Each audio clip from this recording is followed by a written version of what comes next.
And so we will begin with a question from Muckle.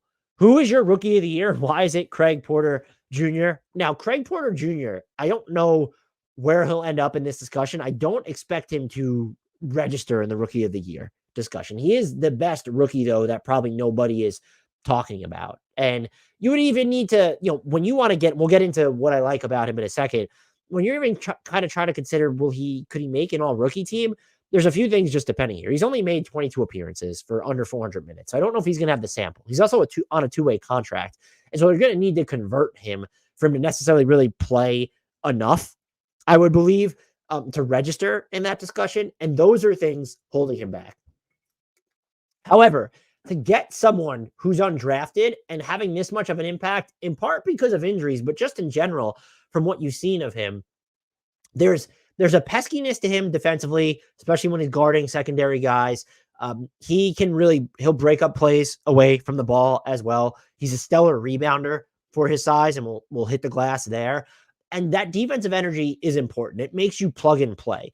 On offense, he is a little bit less plug and play in the sense that I think he's a pretty good passer. He's not making any complicated passes, but he's going to make the right passes. And he's not going to turn the ball over a ton. He's turning the ball over on fewer than 3% of his drives right now. There's only one other player who has an assist rate north of 12 with a turnover rate below 3 on 100 or more drives this year. That's Peyton Pritchard. So it's not like star company. We're talking about pretty low volume guys overall, but taking care of the ball, making good decisions when he's in the lane. But when you look at his actual scoring offense is where it feels like he can be most valuable, or at least that's what is most effective for him when he is managing the game. He just has this way of wriggling into the lane and around defenses and sort of probing them. And he's a threat to score from a bunch of levels. Or a bunch of levels. There's not a bunch of levels. He's a threat to score from multiple levels. He's hitting 48.6% of his pull-up twos. But he's also kind of shown you that he can hit. It's not just dribbling into these pull-up twos, shooting 8 of 14 on turnaround jumpers. And he's also 9 of 15 on step-back jumpers. And so there are levels to his levels of scoring when you're looking at the jumper types that he can get away with. He's not taking a lot of just off-ball looks. He can move around without the ball fairly well, but only 1.5% of his shot attempts have come as catch and shoots right now. That speaks to how the Cavs are using him and what they're turning to him for, which is just offensive game management. And so he's going to have the ball in his hands a lot of the time when he's taking the court. But that does complicate the scalability of, does he need to be, can he play alongside of like another 2 ball dominant type guys? Or is he going to need to be someone who strictly leads second units? I just think you look at the way he plays and there's just this like steadiness to him that will give your offense an equilibrium while also not sacrificing anything on the defensive end. This feels like someone who could stick, feels like someone that the Cavs might need to figure out how to convert, especially if, injuries continue to dampen them. We have Darius Garland dealing with a broken jaw.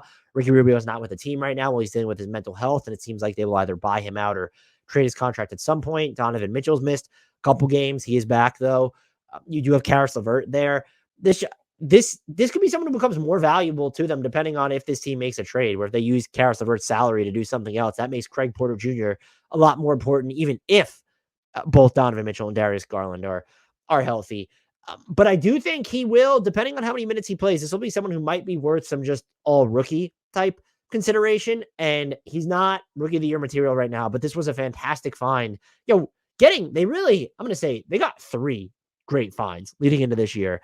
Max Strus has just been fantastic, where it's just not the shooting and the volume. It's the stuff that he can do inside the arc and the playmaking for them. And then you have Craig Porter Jr. and then Sam Merrill's been really good. Watching him because they were playing the Raptors. And every time I watch him, there's just like something about his shooting form. And I tweeted this out on New Year's Day.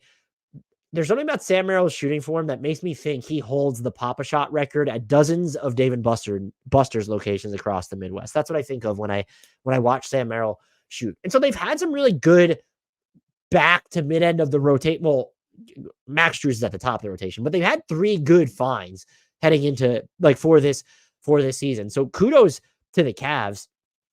And I think that Craig Porter Jr. is a name that you're gonna, I would think, want to learn. Maybe this is sort of just, oh, he's played in sub 25 games and some of that shine is gonna wear off. But that is someone who has helped the Cavs. Like, he's been a necessity for the Cavs, is what I would say. Whether he remains that uh, is a matter of course, but just just one of the guys that no one is talking nearly enough about. If you go through it on every single team, I still think that even Sam Merrill's got some shine. We know Max Strus has gotten shine. You look at Cleveland, and it's certainly Craig Porter Jr. Let's kind of stick with this rookie theme. We had a question from Rubik's Gal. Where is it? Okay. If you clean up Wemby's shot chart, i.e., eliminate his 20-foot jumper for crying out loud, and strike any passes from Jeremy Sohan, would Wemby win Rookie of the Year? My answer is maybe, after going through the exercise of doing this. So I did it in a couple separate ways. Wemby is shooting under 24% off passes from Jeremy Sohan. That's not good. So if you remove those from Wemby's total shots on the season, he will go from, he's currently at 51.1% on twos to 55.7% on twos, removing his shots off of Jeremy Sohan passes. He would go from 31.5% on, he would go to 31.5% on threes, up from 29.9. Not a huge difference, but it'd be nice to be above 30%. His true shooting, again, removing all the shots he's taken off of Jeremy Sohan passes, would go from 53.2 to 57.9. The league average is about 58. So that's a pretty big deal. That's not enough, I think, to have him be Rookie of the Year. I guess with the switch they made for him on defense, and how I really do believe he's already transcendent on defense. As bad as the Spurs have been for stretches and just most of this year on defense, I think Wemby's already, or at least showing the makings of a generational defender, especially now more than ever that he's their primary big. But when you have Chet at 65 plus true shooting, I don't think you hovering around league average is enough. Now, if we remove I'm going to remove long mid-range jumpers from Wemby's shot diet, and those are twos that are outside of 14 feet. He's taken too many of them, and he's shooting 29% on them. If you remove that from the equation, his 2-point percentage goes from 51.1 to 58.5%. His true shooting would then climb to 57.6%. Since we're not bumping up the 3-point shooting there, you're still going to hover below league average. The bigger difference would come, let's just remove those long twos from the equation and all 3-point shot passes from Jeremy Sohan.